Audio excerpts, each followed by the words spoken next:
دلائل کو چھوڑ دیں، اپنے عقل پر آ جائیں۔ اللہ فرماتے ہیں جو بننے کے لائق کسی کا محتاج ہونا، محتاج الہ نہیں ہوتا، مشکل کشا نہیں ہوتا، تیرا عقل بھی تسلیم کرے گا وہ کسی اور کا محتاج ہے، وہ کسی اور کے سامنے جھک رہا ہے۔ اللہ نے فرمایا میں محتاجیوں سے پاک ہوں، میری صفت کیا ہے؟ اللہ الصمد، ساری کائنات اللہ کے بغیر نہیں چل سکتی، وہ ساری کائنات کے بغیر چلتا ہے، وہ ساری کائنات کے بغیر چلتا ہے۔ اللہ پاک نے فرمایا، حضرت ابراہیم علیہ السلام نے فرمایا میرا رب وہ ہے جس نے مجھے پیدا کیا۔ بہت بڑی اللہ کی صفت بیان کی ہے، فَهُوَ يَهْدِينِ، میرا رب وہ ہے جو میری رہنمائی کرتا ہے۔ رہنمائی کرتا ہے کیسے؟ اس کی بڑی لمبی تفصیل ہے۔ دارین کی رہنمائی کرتا ہے۔ انبیاء کی رہنمائی کرنے والا کون ہے؟ ساری 18,000 مخلوقات کی رہنمائی کرنے والا کون ہے؟ اللہ پاک نے فرمایا رہنمائی کہاں کرتے ہیں؟ سن کے حیران ہو جاؤ گے۔ اللہ نے فرمایا ماں کے پیٹ کے اندر ہر ذی روح چیز کی ہم رہنمائی پہلے سے کر دیتی ہیں۔ توجہ ہے؟ دو مثالیں۔ انڈا ہے، انڈے سے چوزا نکلا، بچہ نکلا، مرغی کے ساتھ ہے، کوے نے دیکھا زبردست خوراک ہے، شکار ہے، چیل نے دیکھا زبردست خوراک ہے، شکار ہے، کوے نے آ کر دیکھا بچے ہیں بہت سارے، مرغی کے اوپر حملہ کرنا چاہا، حملہ کرنے کے لیے وہ نیچے اترا، بچے چوزے نے، ایک دن کا بچہ ہے، ایک دن کا بچہ انڈے سے نکلا ہے، اس نے دیکھا کوا آ رہا ہے، وہ فوراً کوے کو دیکھ کے اپنی جان کو بچانے کے لیے فوراً بھاگ کر ماں کے پروں کے اندر چھپ جاتا ہے۔ یہ انڈے سے چوزا نکلنے والا، اس چوزے کو کس نے سکھایا ہے کہ یہ تمہارا دشمن ہے اور تمہاری حفاظت ماں کے پروں کے اندر ہے؟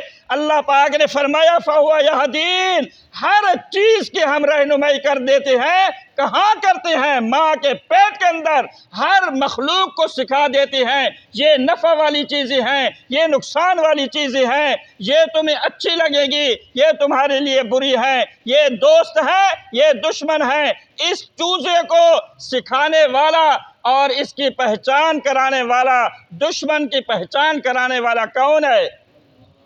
ایمانداری سے بتلائیں، ایک دن کا بچہ ہو چوزے کا، انبیاء یا الہ کے پاس کسی مخلوق والے علاج کے پاس لے جائیں، وہ اس کی رہنمائی کر سکتا ہے؟ رب کعبہ کی قسم نہیں کر سکتا۔ دوسری مثال، ایک آدمی ہے، اس کا 1000 بکری ہے، 1000 بکری، ایک بکری نے آدھی رات کے وقت بچہ دیا، مالک نے، سردی کا موسم ہے، مالک نے بچے کو اٹھایا اپنے کمرے میں لے گیا، 1000 بکری کھڑی ہوئی ہے، بکری نے بچہ دیا، اس نے اپنے بچے کو نہیں دیکھا، بچے نے ماں کو نہیں دیکھا، صبح ہوئی، مالک نے کمرے سے بچے کو چھوڑا، وہ 1000 بکریوں سے دوڑتا ہوا اپنی ماں کے تھنوں میں لگ گیا۔ اس بچے کو کس نے بتایا تھا کہ تمہاری ماں فلاں ہے، اس کے تھن ہیں، اس نے تھنوں کو منہ کے اندر ڈال کر چوسنا ہے تم نے، اور تمہاری خوراک اور تمہارا کھانے کا بندوبست ہو جائے گا۔ اللہ فرماتے ہیں حضرت ابراہیم علیہ السلام نے فرمایا میری قوم کے لوگوں، میرا باپ سن، جن کی تو عبادت کرتا ہے وہ کچھ بھی پیدا نہیں کر سکتے، میرا رب ساری کائنات کو پیدا کر کے دارین کی رہنمائی کرنے والا ہے، اس جہان کی بھی رہنمائی کرتا ہے، آخرت کی بھی رہنمائی کرتا ہے۔ والذی ٹائم ختم۔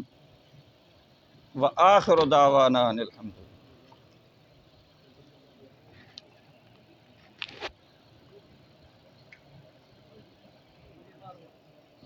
بیماروں واسطے دعا کرو، اللہ تعالیٰ شفا کاملہ عاجلہ نصیب فرمائے۔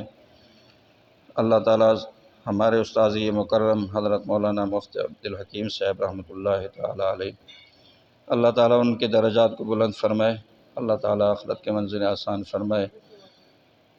عبدالرشید صاحب کے لیے دعا کریں، ہر درس میں ان کے لیے دعا کیا کریں، یہ چراغ انہوں نے جلایا ہے، ان کی محنت ہے، حاج صاحب کی محنت ہے، ہمارے استاذ مکرم حضرت مولانا مفتی عبدالحکیم صاحب کی محنت ہے۔ یہ اللہ تعالیٰ اس چراغ کو قیامت کے دن تک ہمیشہ آباد رکھے، اور ہمیشہ اللہ تعالیٰ ان کو ترقی عطا فرمائے۔ جتنے بھی دینی مدارس ہیں جن ملکوں کے اندر ہیں، اللہ تعالیٰ قیامت کی صبح تک ان کی حفاظت کرتا رہے، اساتذہ کی حفاظت کرتا رہے، طلباء کی حفاظت کرتا رہے۔ یہ دین کے چراغ ہیں۔ اللہ تعالیٰ قرآن و حدیث والا عقیدہ ساری امت کو نصیب فرمائے۔